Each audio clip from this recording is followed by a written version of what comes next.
Elshinta News and Talk. Salam sehat Pak Sigit. Halo, Assalamualaikum warahmatullahi wabarakatuh. Waalaikumsalam warahmatullahi wabarakatuh. Sehat ya Pak? Alhamdulillah.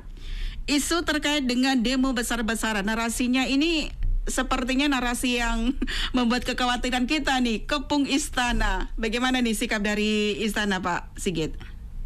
Iya, Istana pada dasarnya senantiasa menerima aspirasi dari masyarakat ya. Hampir tiap hari itu ada berbagai segmen dari berbagai kalangan itu datang ke istana menyampaikan aspirasi terhadap atas berbagai persoalan mereka hadapi. Nah, artinya apa yang dilakukan oleh mahasiswa ini adalah bagian dari aspirasi masyarakat yang tentu pemerintah harus dengar dan pahami dengan baik gitu. Jadi ini adalah aspirasi dari masyarakat yang tentu kita tidak bisa menghalangi penyampaian aspirasi itu. Iya, Pak, ada 6 tuntutan. Pertama, mungkin bisa dibedah, mendesak dan menuntut Presiden Jokowi untuk bersikap tegas atau menolak dan memberikan pernyataan sikap terhadap penundaan pemilu 2024 atau masa jabatan 3 periode karena sangat jelas mengkhianati konstitusi negara. Pak Jokowi kan sering, Pak, bilang menolak. Jangan diutik-utik, wacana itu jangan diisukan kembali. Kenapa masih ada kelompok-kelompok, salah satunya adalah kelompok mahasiswa? Apakah kurang meyakinkan kepada masyarakat, kurang tegas Pak Jokowi? Ya, justru pertanyaan ini jangan disampaikan kepada istana. Mestinya yang ditanya ini kan mahasiswa, kenapa masih menuntut seperti itu? Sikap dari presiden itu adalah sudah jelas dalam berbagai kesempatan. Jauh sebelum penundaan pemilu, perpanjangan masa jabatan di tahun 2022 ini, yaitu 2019 Desember, dalam catatan saya itu Presiden sudah menyampaikan posisi beliau terkait dengan isu-isu itu. Misalnya di Desember tahun 2019 beliau itu mengatakan bahwa tidak setuju dengan amandemen yang dimaksudkan untuk 3 periode. Iya.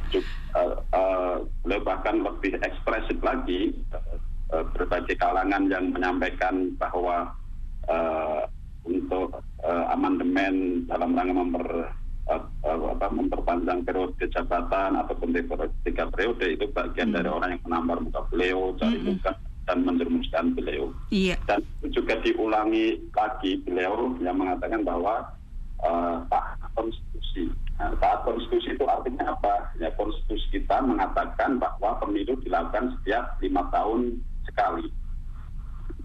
Masa jabatan presiden maksimal 2 periode. Nah, sehingga pemerintah kemudian bekerja dalam kerangka agenda itu, gitu. Dan terakhir presiden juga sudah menyampaikan kembali bahwa di lingkungan kabinet para menteri-menteri tidak boleh untuk mendorong atau mewacanakan atau berbicara terkait dengan jangan atau penundaan pemilu dan juga sebenarnya termasuk juga 3 periode ini. Jadi sebenarnya sikap dari presiden itu sudah sangat clear terhadap isu ini. Iya. Sebagai pembuktian tanggal 12 nanti rencananya akan dilantik komisioner penyelenggara pemilu ya Pak ya. Ini merupakan satu persiapan dari tahapan-tahapan yang akan dilakukan Agustus tahun ini. Nah, betul sekali bahwa bagian dari bukti pemerintah atau presiden komitmen terhadap apa yang dimandatkan oleh konstitusi bahwa pemilu itu dilakukan secara periodik setiap 5 tahun sekali, maka agenda-agenda untuk ke arah penyelenggaraan pemilu 2024 itu terus disiapkan begitu. Ini kan setiap tahapan dulu misalnya ya kita lihat sebelum komisioner dibentuk, sebelum proses seleksi dibentuk diisukan presiden tidak akan memproses seleksi anggota KPU. Ketika seleksi anggota KPU sudah dilakukan, kemudian bergulir isu presiden tidak akan melantik anggota KPU. Nah, presiden sudah mengatakan, pemerintah sudah menyampaikan bahwa anggota KPU akan dilantik pada 12 April ini. Nah, ketika sudah akan dilantik 12 April, ada orang yang mengatakan presiden tidak akan pemerintah dan DPR akan menghambat penetapan tahapan dan jadwal. Ketika itu akan dibahas di tanggal itu juga, surat dari DPR sudah ada mengatakan akan menghambat anggaran. Pertanyaannya ini kenapa pertanyaan itu senantiasa muncul? Padahal semua hal dalam rangka mempersiapkan pemilu 2024 itu dilakukan dengan baik oleh pemerintah. Iya, baik. Mendesak dan menuntut Presiden Jokowi menunda dan mengkaji undang-undang ibu kota negara, termasuk pasal-pasal bermasalah dan dampak yang ditimbulkan dari aspek lingkungan, hukum, sosial, ekonomi, politik, ekonomi, dan kebencanaan. Tanggapan dari istana seperti apa nih, Pak? Kalau undang IKN ini kan sudah diformulasikan dalam undang-undang ya, bentuknya sudah undang-undang. Jadi fasenya itu bukan lagi fase rancangan ya? Iya, rancangan, bukan tentang bagaimana IKN-nya. Ini sudah pelaksanaan dalam tahap pelaksanaan. Nah, kalau kemudian dianggap undang-undang ini problematik, gitu, maka ada ranah konstitusi yang disediakan, yaitu melakukan judicial review ke Mahkamah Konstitusi. Dan kami lihat beberapa pihak juga sudah melakukan ujian itu. Jadi tuntutan itu sebenarnya juga ruangnya sudah dibuka oleh berbagai pihak dan oleh konstitusi kita. Isu yang menarik ini akhir-akhir ini banyak sekali kelangkaan minyak goreng, tingginya harga kebutuhan pokok. Ini ada salah satu tuntutannya yang ketiga itu mendesak dan menuntut Presiden menstabilkan harga dan menjaga ketersediaan bahan pokok di pasaran dan menyelesaikan permasalahan ketahanan pangan lainnya. Memangnya Presiden belum menyelesaikan ya, Pak ya? Ya, ini kan bagian dari komitmen Presiden ya untuk para menteri kabinet itu sangat memperhatikan berbagai dinamika kondisi dan keadaan ekonomi dari masyarakat. Dalam rapat paripurna terakhir, Presiden kan juga sangat menekankan kepada para menterinya untuk memperhatikan isu-isu itu, isu yang menjadi kegelisahan mahasiswa. Artinya yang menjadi kegelisahan mahasiswa itu juga sudah bukan sekedar diserap, pemerintah sedang mengikhtiarkan bagaimana yang menjadi problem masyarakat saat ini itu diselesaikan. Nah, salah satu langkah yang dilakukan terkait dengan itu adalah misalnya untuk dalam rangka transisional itu ada subsidi ya yang dikeluarkan oleh pemerintah, ada BLT ya, bantuan langsung tunai selama 3 bulan, dan juga terkait dengan pajak itu ada keringanan pajak PPN 11%. Jadi kegelisahan itu dirasakan juga oleh pemerintah. Jadi kalaupun tidak disuarakan itu sudah dirasakan, sudah dirasakan pemerintah dan dilakukan sejumlah kebijakan untuk bagaimana masalah itu bisa diatasi. Iya. Menuntut Presiden untuk mengusut tuntas para mafia minyak goreng. Apakah pemerintah tidak berdaya dengan mafia minyak goreng, Pak? Ya, tentu yang disebut dengan mafia ini kan harus dicari ya, dilihat sejauh mana ini terkait dengan problem mafia, ataukah ini terkait dengan harga minyak goreng kita, bahan bahan kita yang memang tidak kompetitif di pasaran sehingga kemudian menghasilkan pasar gelap begitu. Nah, tentu kita tidak bisa kemudian serta-merta ini ada problem ada mafia, ini ada problem penguasaan ekonomi oleh segelintir elit tertentu terkait dengan isu minyak goreng ini gitu. Nah, tetapi tentu itu menjadi concern kita, concern pemerintah untuk ke arah sana. Dan kita lihat Komisi Persaingan Usaha itu juga sedang menelisik ini, ya, sedang ingin melihat sejauh mana isu minyak goreng ini terkait dengan oligarki ekonomi. Iya. Nah, kita baca proses yang sedang dilakukan oleh Komisi Persaingan Usaha. Pak, ada pendengar kami yang sudah bergabung, ada Ibu Yeye, Kepung Istana. Memang Istana itu kandang ayam main kepung.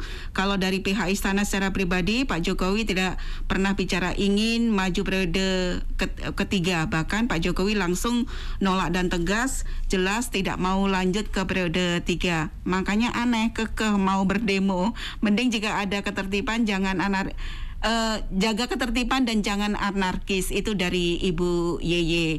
Ini mendukung demo tapi tidak anarkis.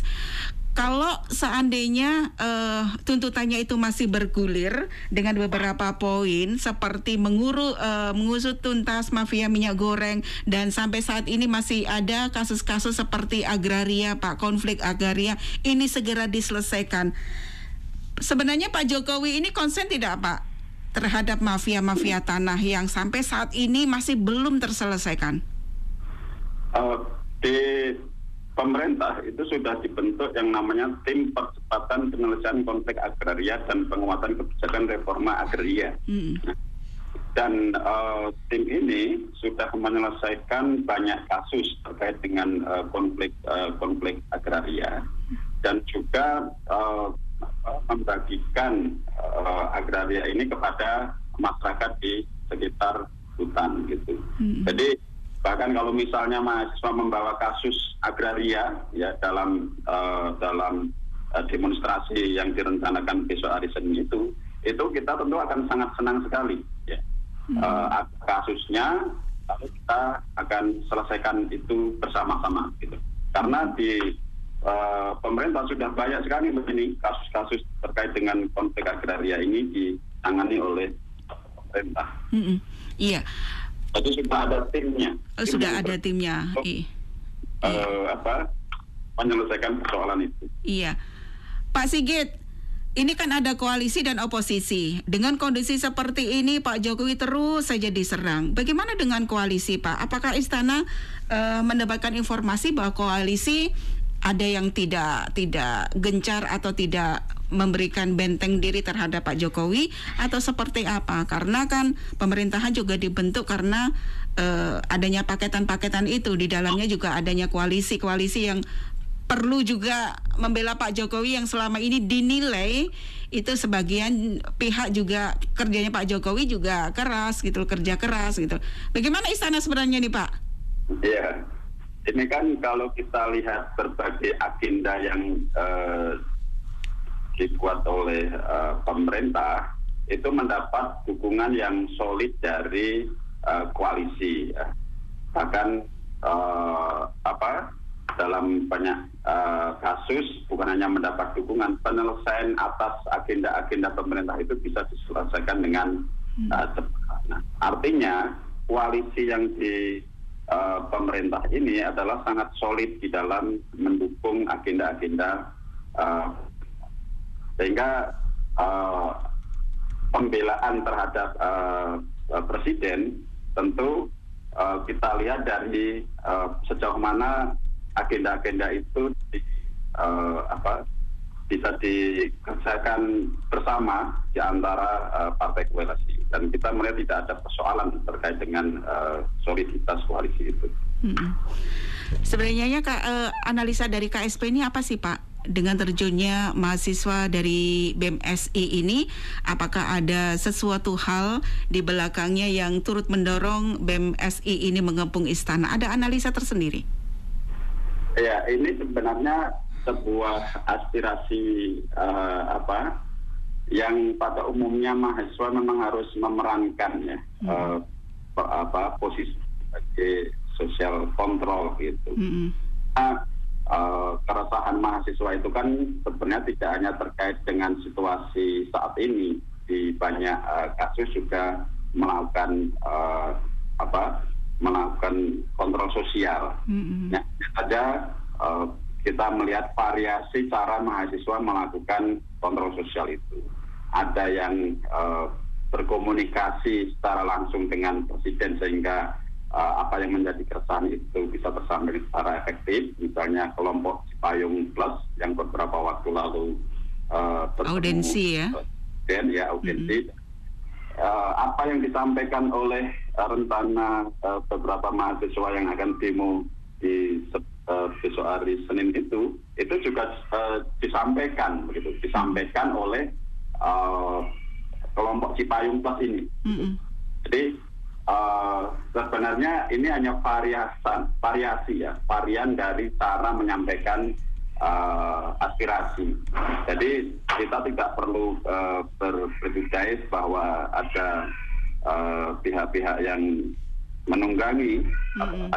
Sesuai itu kita lihat saja bahwa memang aspirasi itu sesuatu yang wajar disampaikan, dan pemerintah dalam banyak hal dari 6 tuntutan tadi sebenarnya juga sudah melakukan langkah-langkah untuk merespon apa yang menjadi tulisan mahasiswa, dan yang utama tadi terkait dengan perpanjangan, pengunduran pemilu, lalu 3 periode, presiden juga sudah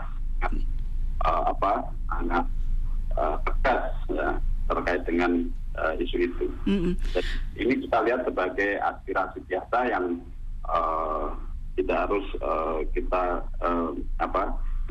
suatu ada apa di balik itu. Kita lihat itu sebagai sebuah kontrol sosial yang memang selama ini dimainkan oleh mahasiswa. Iya, Pak Mahfud MD menegaskan bahwa aparat yang menjaga harus ikut hatinya damai juga, jangan sampai terprovokasi dan jangan membawa peluru tajam. Itu penegasan dari Pak Mahfud MD. Bagaimana sikap dari KSP sendiri ketika ada pertanyaan dari masyarakat, dari Ibu Yasmin? Lah, kalau mahasiswanya bawa senjata tajam selama ini, apa ada tindakannya? Itu pertanyaan dari pendengar kami, Ibu Yasmin. Silakan ditanggapi, Pak Sigit. Sebenarnya untuk menyampaikan aspirasi itu kan sudah ada koridornya ya. Tidak boleh menggunakan kekerasan, tidak boleh menggunakan instrumen senjata tajam yang dapat membahayakan orang. Gitu. Dalam situasi pandemi COVID ini, untuk benar-benar bisa diminimalisasi ya, jaga untuk tidak terjadi penyebaran virus COVID begitu. Dan apalagi ini ada sedang dalam bulan puasa, tentu ada etika sosialnya begitu ya. Etika sosialnya untuk kemudian tidak mengganggu kenyamanan bagi umat Islam untuk menjalankan ibadah. Nah, ini tentu menjadi tantangan tersendiri bagi demonstran maupun pemerintah di dalam mengamankan rencana demonstrasi itu. Iya, sama-sama harus bisa mengendalikan diri begitu Pak Sigit ya. Betul ya. Ada yang membawa senjata tajam yang membahayakan, ini tentu akan ditindak ya. Karena sudah melanggar hukum, membawa senjata tajam pun juga sudah melanggar hukum ya Pak ya. Ada aturannya.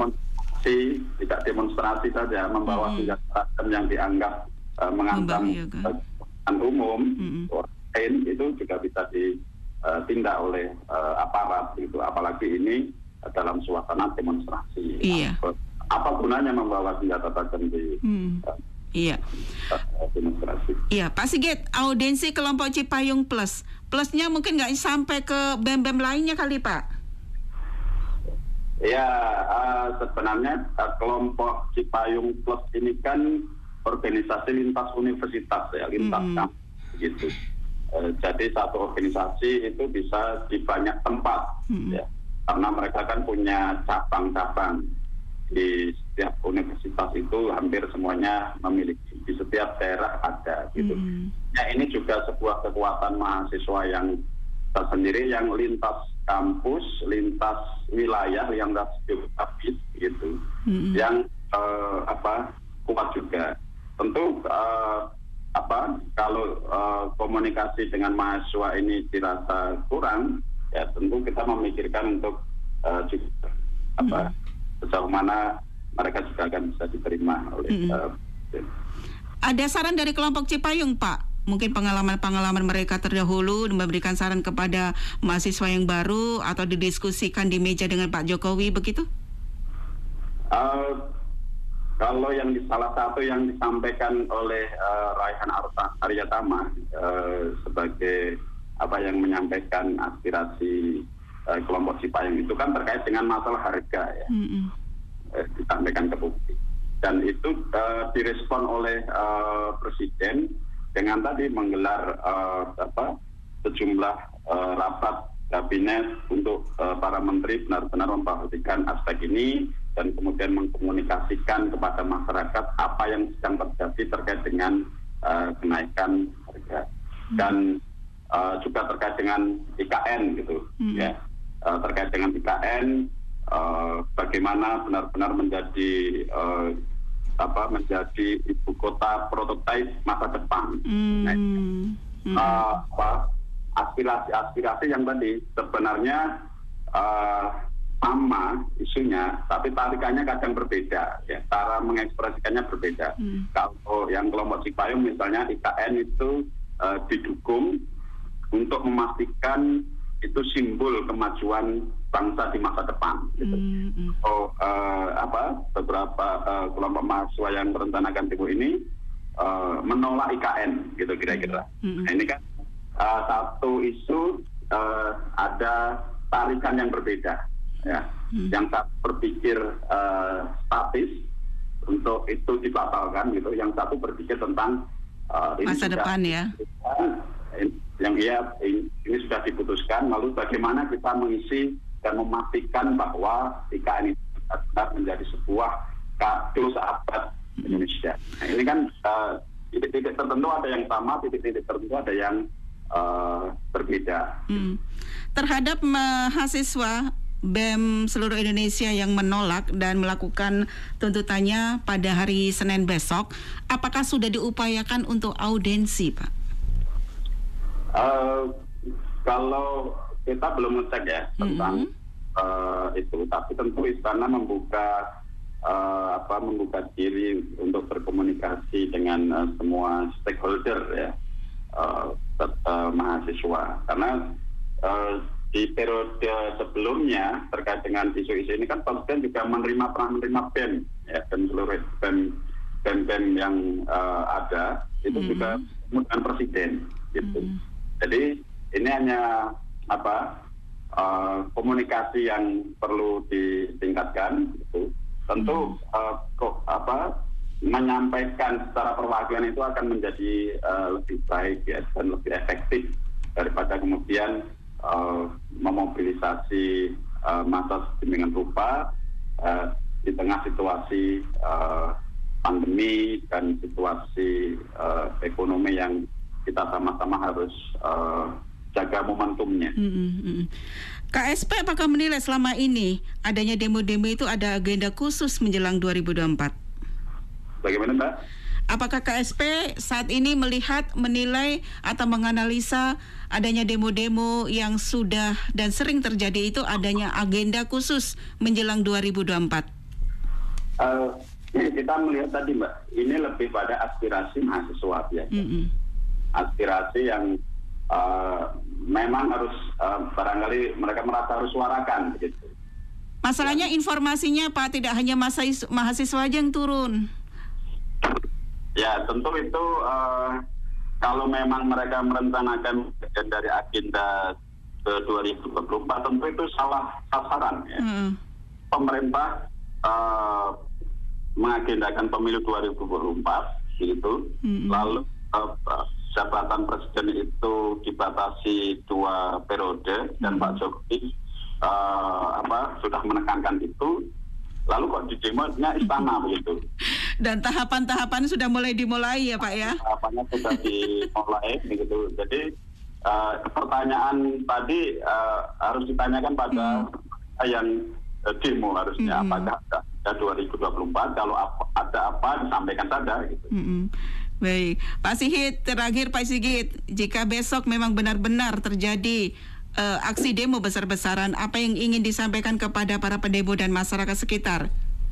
Ya, tentu dalam menyampaikan aspirasi dilakukan dengan damai, dengan tertib, saling menjaga diri untuk tidak tertular COVID-19 begitu, dan hindari kekerasan.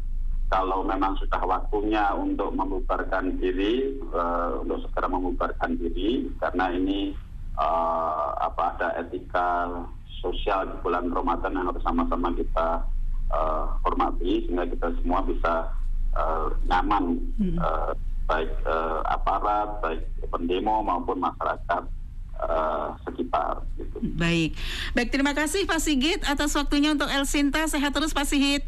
Baik, sama-sama Mbak. Demikian pendengar, tenaga ahli utama Kantor Staf Presiden Sigit Pamungkas. Terima kasih yang sudah menyampaikan pendapatnya, pandangannya melalui WA. Ada beberapa yang belum saya bacakan ya, sebentar. Ada tadi Bu Yasmin sudah, Pak Yanto. Dikhawatirkan nanti lepas kendali jangan sampai terulang kembali ya. Sebentar nih, saya scroll dulu. Seperti dulu adik-adik mahasiswa jadi korban lagi, banyak peluru nyasar katanya. Sudah ditegaskan Pak Yanto sama Pak Mahfud MD, mudah-mudahan besok gelar unjuk rasanya berjalan damai. Selamat pagi juga untuk siapa? Bu Wiwin, terima kasih Bu Wiwin. Lantas untuk apa jika aparat tidak dibekali dengan peluru tajam, bawa senjata yang paling penting waspada dan dapat mengendalikan diri dan emosi. Kemudian Pak Yus, semua sudah skenario oleh penyusup supaya aparat tidak berdaya dan Jokowi tunggu bernasib seperti Soekarno saja. Ini sudah kutukan bangsa dan dari rezim ke rezim katanya. Ibu Lucy, terima kasih Bu Lucy. Saya tidak habis pikir dari 2020 sudah dikomplain, dikutak-katik oleh orang-orang yang haus kekuasaan, haus uang. Belum juga selesai masa kerja. Saya hanya punya pesan khusus untuk Bapak Jokowi, selesai 2024 enakan tinggal di Dubai, lebih dihargai katanya. Kalau di Dubai mungkin rekreasi bersama keluarga ya Bu ya. Kemudian siapa nih? Karena capek menghadapi masyarakat yang mudah diatur oleh nasi bungkus katanya. Pak siapa nih? Ada Pak Sadeli, ada penumpang dari aksi dari lawan-lawan politik. Pentungan tetap bawa untuk aparat demi keamanan badan aparat. Pak Yogi, pengamanan apapun sebaiknya sesuai SOP dan terukur serta proporsional, profesional. Penggunaan peluru tajam atau alat apapun sebaiknya digunakan di saat yang tepat dan diperlukan. Semoga permintaan pemerintah yang niatnya baik jangan mempengaruhi tindakan yang sudah sesuai SOP untuk pengamanan. Baik, Pak Yoyo, ya mudah-mudahan imbauan pemerintah diantisipasi oleh Kapolri, jangan sampai terjadi ketegangan kedua belah pihak. Pak Yono, bawa saja peluru tajam, tapi hanya personal yang terpilih atau tidak semua. Kalau anarkis, terutama provokator dan penunggang dari aksi demo tersebut untuk antisipasi ya. Pak Ibu Yani, ngapain sih mahasiswa ikut-ikutan segala ya, berpikir realistis saja, semua naik katanya. Kemudian Bu Sri Tati Bintaro, kondisi kayak gini kok ya demo, kurang kerjaan, mending uang demo untuk membantu rakyat yang membutuhkan. Terima kasih buat pendengar yang sudah berpartisipasi. Kita berdoa besok rekan-rekan mahasiswa yang melakukan aksi demo untuk menyampaikan aspirasinya berjalan dengan baik dan aparat bisa mengamankan dengan baik, karena hari ini kita masih menjalankan ibadah puasa. Semoga ibadah kita berjalan dengan lancar dan aksi demo besok yang memang sudah direncanakan oleh BEM seluruh Indonesia juga berjalan dengan lancar, damai, tidak ada ketegangan kedua belah pihak.